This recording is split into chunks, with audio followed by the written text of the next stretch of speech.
Hi, you guys. So I am here working from home.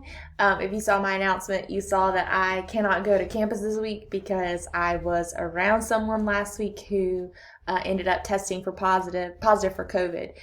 Also, my dad is getting tested this week. I haven't actually been around him in a little while, 2 weeks or so, but the COVID has hit people I know. So this is the first kind of experience I've had with anybody being sick that I actually know. So I'm just trying to isolate myself and stay away. And that's what you should do too. I've learned that lesson during this kind of self-isolation experience that, especially with UWG, if you are around somebody for more than 15 minutes that tests positive for COVID within 2 days of you being around them, you're technically supposed to self-isolate. So that's what I'm doing. I'll be home all week, which is honestly sort of a blessing in disguise because now I can really catch up on looking over some of the work that you guys have turned in and give you better feedback. Since I'm not spending the time in the classroom, I can actually spend the time on here talking to you individually. So expect that throughout the day, I'm going to be responding to the things that you've done, the essay building assignment 1 and the last discussion post. I'll be putting up grades for all that stuff and catching up. So expect that. But what else I want to tell you right now is that so you'll see here on this course in page that I have pulled up that there's just one assignment due this week, and it's essay building assignment 1.2.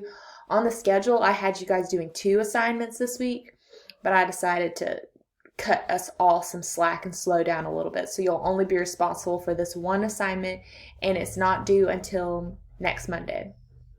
Okay, so y'all, if you click this essay building Word doc here in the course den, it messes up the format of the page for some reason. So I actually recommend that you download the file and look at it that way. So let me make sure this is the right one. Yep.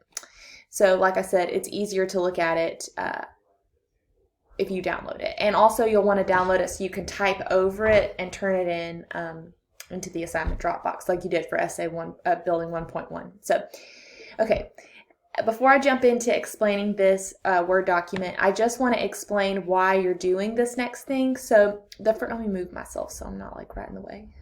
The first essay building document that y'all did was about gathering details, and I had you gather 6.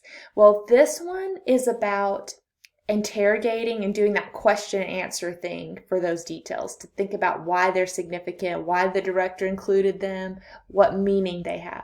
So when you complete this essay building worksheet 1.2, honestly, you'll have written the most of your paper. Like you'll have probably 75% of your paper drafted because you'll have built out the body paragraphs.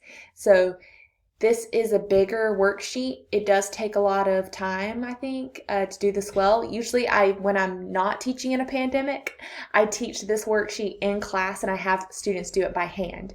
And students finish it, most of the time they finish it in our hour and 15-minute meeting. Like they do the whole thing. So plan about an hour and 15 minutes for yourself to do this work, just like you would if you were actually in a class with me. But let me explain what it is. So what you're ending up doing here is you're going to actually go back through the 6 details that you came up with for essay building 1.1, and you're going to figure out which 4 of those are the best. Now, it doesn't mean you won't use those other 2 later, but you're picking out the 4 best ones, the 4 that you think you could say the most about. You're just going to transfer those over here into this sheet. So you'll see I have boxes for you. The formatting may get wonky on you, but don't worry about that too much. Oh, also, I have now a little kitty coming to visit me. Oh, yep. Say hello, kitty.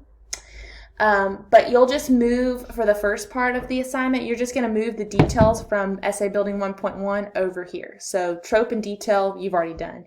What this worksheet's asking you to do is the question, coming up with answers, and then building a topic sentence from that work. So let me explain a little bit. So you are used to doing this with me, asking why a film does or features something or why a character might do something. And y'all remember this scene. I've talked about it a million times now. It's the one I keep using as an example.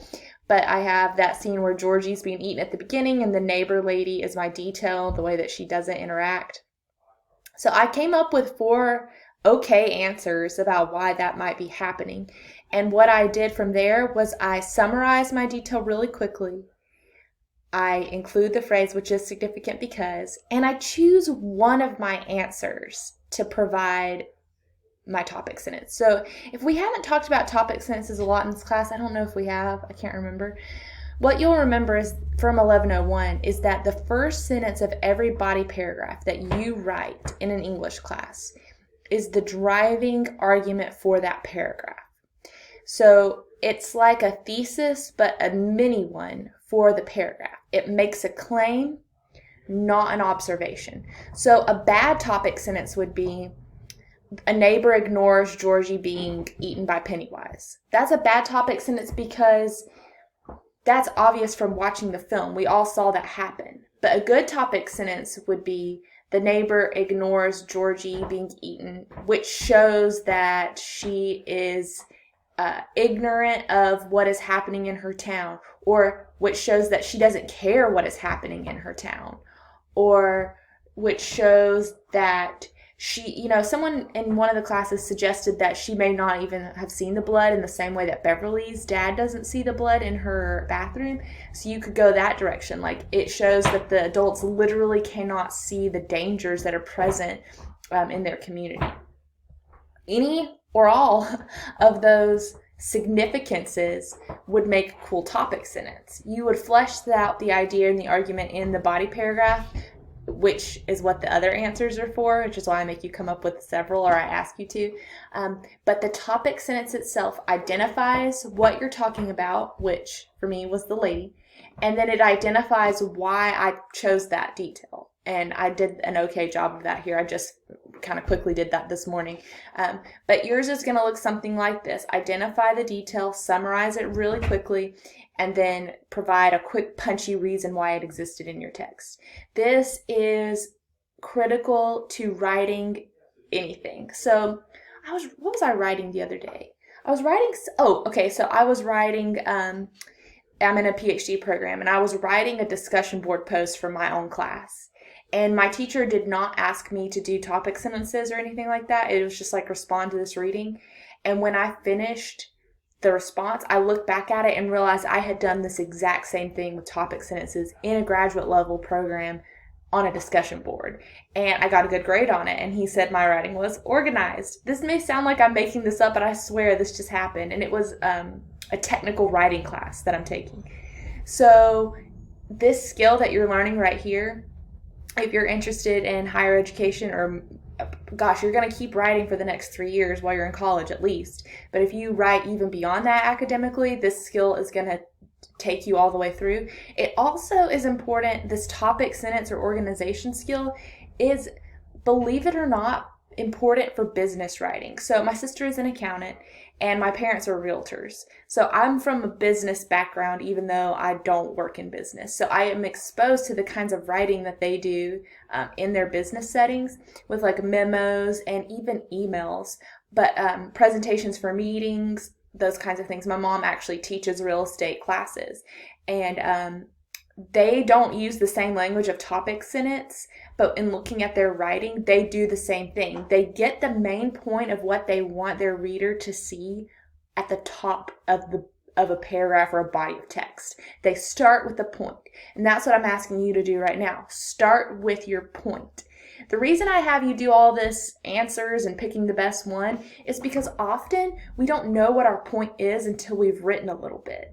So when you write a little bit, sometimes you're like, oh, okay, that's what I'm really trying to show with this example. Y'all, I'm sorry, my cat, there's a bug in here and she's jumping on the wall. She's kind of crazy.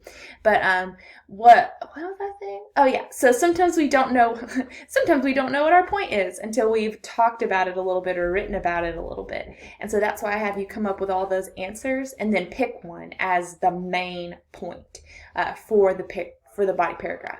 Again, one more anecdote. So I've had a little bit of a job change at West Georgia because I used to be in the English department, but this year they've moved us over to this general education for first year writing, which is, you don't need to know all the details, but I had to explain some of that to someone else outside of West Georgia. So I had to explain why my job changed, like why my title changed. This was for school.